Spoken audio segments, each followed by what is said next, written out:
Good morning and welcome back to the Mountain Morning Show. So pleased to be talking about our monthly Merco Local segment and very pleased to be joined by Nineveh Dinha. She is the founder, the editor-in-chief of this magazine, You Magazine. Welcome to the show. How are you, Nineveh? I'm good. Thank you so much for having me here today. Absolutely. I am so excited about this. I'm a little nervous too because it's different. You know, I came from the news world, as you know, and that's, you know, where you're just talking about other people's stories, but I'm actually being able to share my passion for once. And so it's really exciting. I know. Kind of turning the tables. Turning the tables. I know how it feels. So I feel like I need to apologize to all the people I ever interviewed. I know. But so happy to have you here and thrilled with what you're doing for women out there. And first, let's talk about the relationship that you have with Merco Local. We were talking about Liz Galloway with them. We love her. She's connected us with so many wonderful local businesses. And tell me about that partnership. You worked with her just this last weekend for the shopping bus party tour. That was so much fun. I mean, Liz Galloway is an amazing woman. We actually just connected with each other online. She wanted to contribute to You Mag, which is the name of my magazine, right here. I'm trying to figure out what camera to look at. Here we go. The one with the light on. And so she was one of the writers, and that's how we originally connected. And then she told me about a local event happening last weekend, which a bunch of women just come together. You know, local businesswomen also get to, you know, share what they're doing with other women.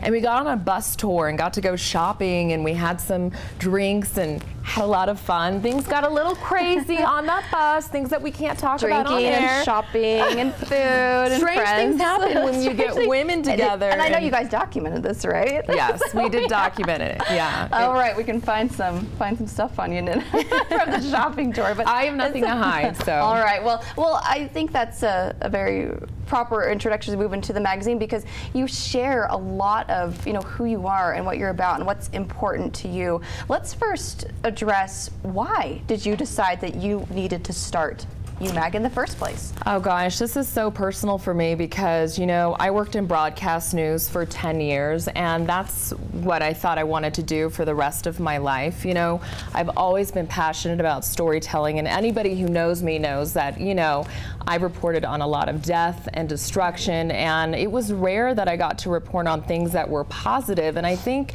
over time that really got to me. You know, it was difficult. I became a cynical person, and I told myself that if I ever became that person who was emotionless about stories about, you know, children dying or people losing their homes in a fire, that it was time for me to go. And so I think at the time, you know, admitting this is difficult, but I felt very disempowered, you know, and so the opposite of empowerment, where I sort of felt stuck and kind of guilty that I wasn't happy doing news anymore. And so I thought, wow, this is crazy. You know, you've got this so-called glamorous job, you know, you are on television, you know, what's the deal? Why are you so unhappy? And so I think it was through that, trying to figure out what else my passion was, that, you know, I found that empowerment within myself, and I wanted to share that with other women. So honestly, the magazine it's not about me, it's about women, you know, and it's been amazing working with the different contributors, because I think anytime that you start something new, you know, it's a scary road. There's a lot of fear involved, but I think with the support of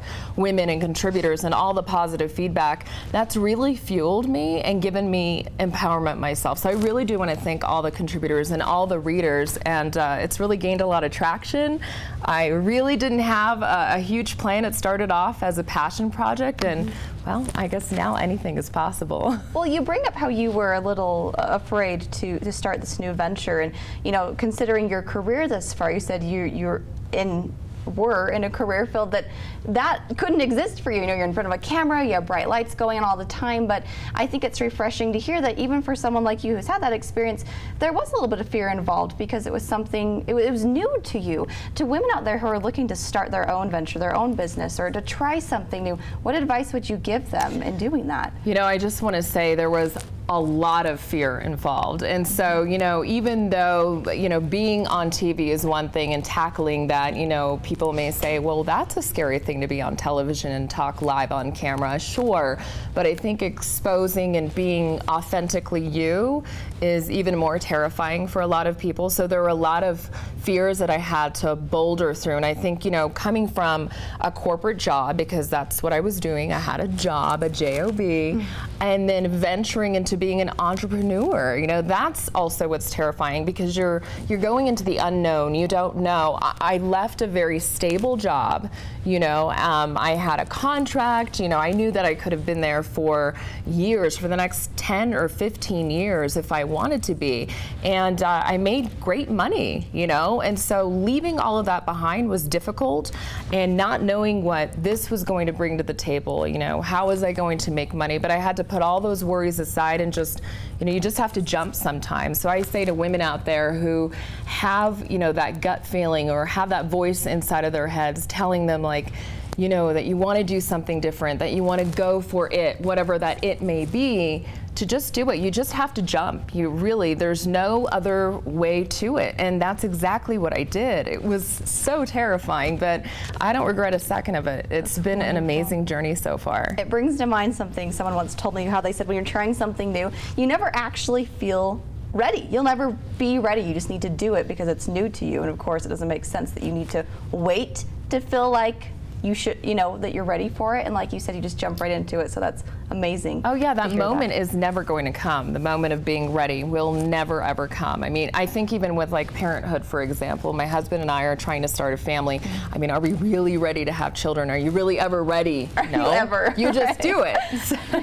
Then you'll see. Yeah, exactly. But let's talk about some of those topics, including parenthood, that you address in here. It is an online mag, but for the purposes of here, we printed out some, so we've got them to share with you guys. But let's go over some of these topics. The one you have, and that's right here, that's the latest. That's the latest correct? issue, right. And who are we featuring here on the cover? The cover girl here is Senator Luz Escamilla. She's also known as Senator Luz Robles. She just recently got married, so she wanted to use her married name, and she really is a political powerhouse. She's a minority, you know, first Latina woman to be elected to the Utah Senate, and so I really wanted to feature her, and she's got incredible, you know, insight there into her life and how she's powered through some of her struggles, and so really empowering to have her as the cover girl. And one of the articles that I really love and that I really connected with, of course, is right here at the bottom where it says, "The one question newlywed wives hate." Oh, so, what is that? I just got married a little bit over a year ago, and you know, the question is, hey, when are you having a baby? Are you pregnant yet? I hate that question. I totally relate to this. It's such a personal question. Thank you. You're welcome.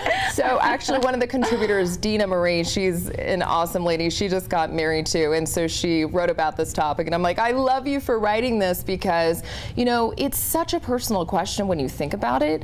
You know, are you pregnant, or do you plan on getting pregnant? It's so much more than that. It's a loaded question, and it's asking you if you're even ready to have kids, if you and your husband are financially stable, and you're also asking, hey, are you guys having fertility problems? I mean, these days you just don't really know. So I think it's just being sensitive about that question. And so it is a women's magazine and empowerment, but I think men can learn a few things from this too. Some serious tips by reviewing that. So you mentioned parenthood, and of course you have some incredible people that you do feature, Luz being one of them, but who do we have on this cover? This is from a previous one. Is actually Lavanya Mahati, and she is just such a savvy businesswoman. She actually used to work for the Chamber of Commerce, and so, you know, we really connected because she now owns several Indian restaurants along the Wasatch Front. So for her, she always had a passion for Indian cuisine, and she really, during the, you know, her time at the Chamber of Commerce, she mentored a lot of women to take the leap into the business world. And then she thought to herself, well, wait a minute, I'm mentoring all these women to go out there and go for it. I think it's my turn to go for it. And so I wanted to feature her. And yeah, next issue is coming out in June, so we're really excited about that cover girl. That's so exciting. And some of the things you address, I'll just mention a few. You have surviving holiday parties, being a healthier you have recipes in here, and like you said, having these incredible role models that people can you know, relate to. And like I said, once again, I love that you just the whole asking kids thing. It is so great that you guys are addressing topics like this. I think on a local scale, you know, connecting with these women that are empowering, and it can be empowering through that. So last of all, how do we get involved? How do we find your magazine? And if we're interested in getting in touch with you, how do we go about doing that? Yeah, you know, you just go to my website. It's ninevadinha.com, and you know, a lot of people misspell it, so hopefully it's on the screen somewhere. We'll toss it up there. Yeah, it's just ninevadinha.com, and actually I'm developing an app for it, so it's easier for people to download download. It is a multimedia magazine, so it's not in print. I just printed these for the purposes of this live interview so that people could see it. But yeah, and if you want to get in touch with me, it's really simple. You just you can find me on Facebook, Twitter, all those social media sites that I'm on. You can email me at nineveh@ninevehdenha.com. And really, this is a collaboration of women. So I'm just the editor-in-chief. You know, I don't really write anything except for the letter from the editor. And so I just ask people, women, you know, if you feel like you have a story to share, I do want to hear it. You know, I'm open to whoever wants to write for this magazine. It's really for women, by women. That's the motto of the magazine. That's fantastic. And as part of you being here, you are so kind to do a giveaway for one lucky viewer. Let's mention a couple of these awesome items in this beauty bag here. You know, pretty much all the essentials that you need. I just got back from a trip and I was like, I really could have used a lot of these items in here. But mention a couple that you've got here for us. Yes, so I love makeup, and anybody who knows me knows that I love a pink lipstick. And you know, there are a lot of different makeup lines that I use, but you know, believe it or not, one of the ones that I'm obsessed with and have been since the beginning is Wet n Wild. Ooh. They've got this great pink lipstick that I wear all the time. I do a lot of gloss, but I wanted to include that for whoever got this giveaway. Those are some of my favorites. And this is a Smith & Colt Red Hot nail polish. Ooh, got a little I like concealer here, some eyeshadow. This is Pores No More. It's an anti-aging mattifying lotion, and then dry shampoo, some soap. That is like my go-to for everything. For the greasy hair, because you know, it's for the morning where I'm like, I really need to sleep in an extra 20 minutes, so that's what we're doing. Just spray it there, get rid of the oil, you'll be good to go. You know us well. Nineveh, thank you so much, and thank you for the giveaway. We will be doing this at the end of the hour, so stay tuned for that. A pleasure to have you here, and good luck moving forward with your magazine. Once again, it's UMag. You can check it out online for more. Thank you. Thank you so much for being here with us. We'll be right back after the commercial break. When we do, it's 5-star painting with real estate essentials.